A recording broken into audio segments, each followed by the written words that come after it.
So we want to get better at Tactical Slayer, aka SWAT. First, you're going to load up a custom game and then go to a ranked Slayer match and then go to mode editor.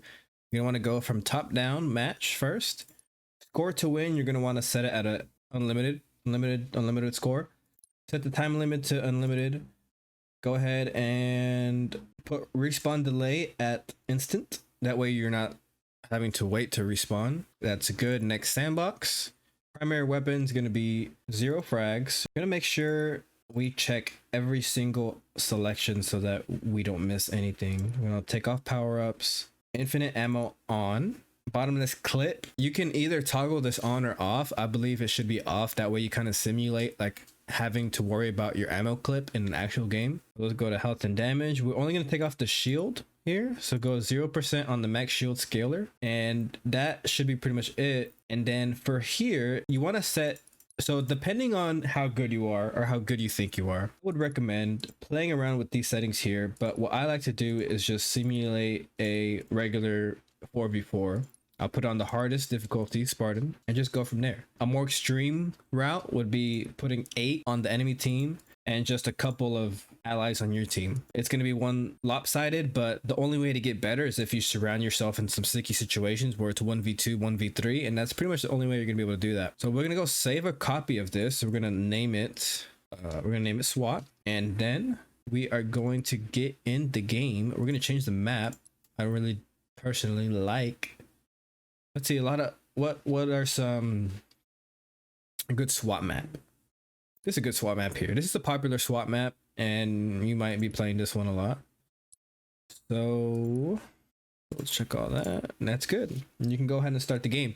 And you can use these settings as a warm-up prior to going online, but I found that these settings here, setting it up this way and playing a custom game by yourself against bots or with a friend or going 1v1 against a friend is the best way to practice and get better online, because you get instant revives. You don't have to wait for another match. You don't have to rely on the fact that your teammates might be garbage online, and you'll be just basically outnumbered and outplayed by the enemy team. So this is the best way to get that practice in. Because if you're kind of in between controller and keyboard, if you're like not so good at controller, you want to be good at the keyboard and mouse, and this is going to be the best option for you to get some practice in. For sure, 100%. So with it being a 3v8, it's going to be a little harder to get kills off, but this is going to make you better essentially. Because you're going to have to worry about every single corner, top level, bottom level. You're going to get third partied. It's almost definitely going to happen. You're going to die a lot, but you can always change the difficulty, and that's totally up to you. I like doing the hardest difficulty because I feel like I get better over time.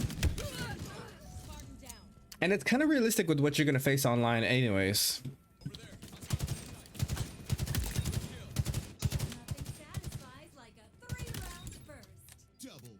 It'll definitely keep you from just like running out into the open, and just making sure you watch your corners and you do some double take backs, and you just make sure that, see, look at that. Look, that, I mean, that's pretty good gameplay from the bots, honestly. That's something that you should expect from like some high level players in SWAT. Getting a double kill in a 4v1 situation, it's not bad. I got laser beam there. Doing all right, doing pretty good. I'm the kill leader in the game pretty much. And I mean, obviously, mind you, we're going against bots here, but these bots are kind of cracked a little bit. And there will be a couple bots in your custom game. There will be a couple bots that do a lot better than most. They'll have better reaction time. They'll have better pre-fire time. They're just going to be programmed to be a little bit more sweaty than the rest of them. And if you alarm them, if you just shoot in their vicinity like that, they'll turn around and shoot you. They'll turn around and give you some. So with these instant revives, you're jumping right back into the action, and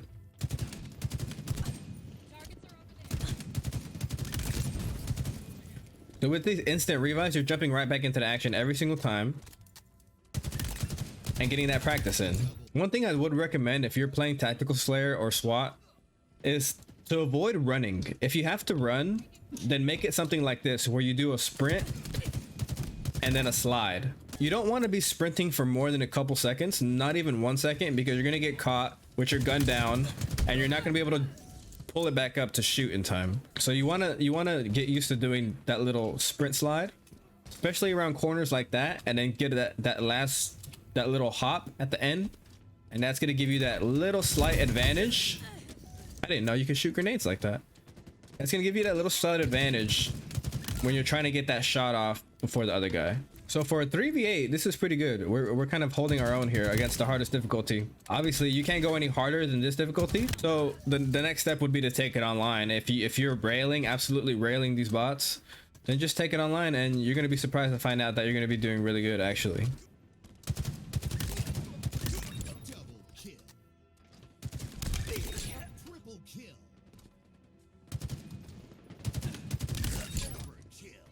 Overkill? Ooh, I didn't check my right side when I should have.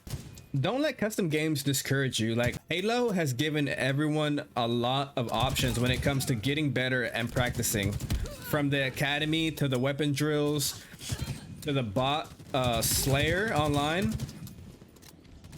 and the training mode, and then now custom game, and you can have bots in the custom game as well. And the bots are fairly difficult.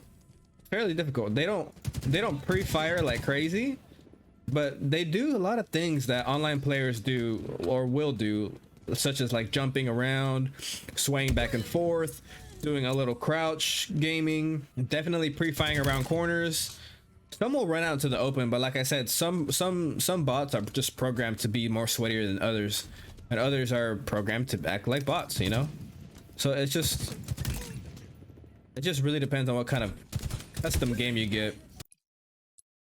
All right, guys, I hope that helped y'all in getting better in Halo Infinite, whether it be with SWAT, Tactical Slayer, or Team Slayer, or even free for all. You can try any of these methods. I think custom game is a huge way to get better at the game. And if y'all like the video, just please leave a like and maybe subscribe if you want, if you'll need to. You don't have to if you don't want to. You can just, you know, just liking it and commenting like, hey, what's up, goes a long way.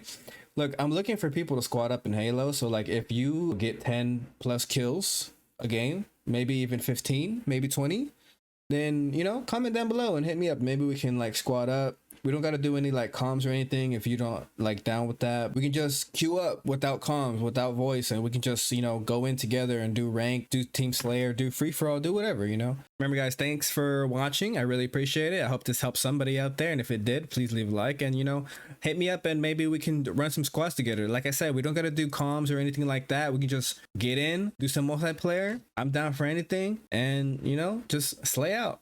All right, guys, peace. And thanks for watching again. It really means the world to me.